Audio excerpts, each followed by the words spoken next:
There was one incident in particular at Magic City where we were in Bobby's VIP section and this crew of niggas and Bobby were exchanging bottles. Each one of them had sent each other expensive bottles of champagne in an effort to outdo one another in a friendly competition. Everything was all good until one of the niggas from the other crew decided to yell out over Bobby's VIP area. "Hey Bobby, how does it feel to fuck Whitney Houston?" While reading his lips in slow motion, I could see it coming. I sensed the energy shifting in the room, and I knew it was time to go. Because Bobby loved himself some Whitney.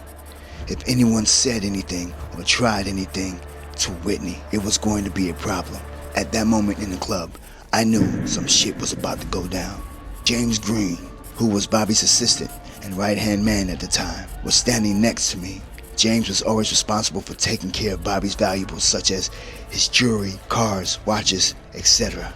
Once Bobby jumped up and decided that he wanted to whoop someone's ass, James immediately went outside to get the cars ready because he knew that things were about to get out of hand.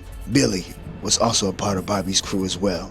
He was Bobby's cousin in security at the time. Billy was in the VIP area with Bobby to make sure that he was good. On the other side of the club, a fight broke out and things started to get out of hand. That made things very uncomfortable for me and I was ready to go.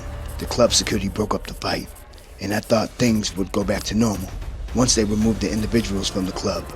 However, that wasn't the case. I was on high alert when I was with Bobby. My special forces training, which we will talk about more later, gave me certain abilities to see things from a different angle that most civilians couldn't see. So as the club security was breaking up the fight, my instincts and senses were heightened and I noticed the niggas from the other section had weapons.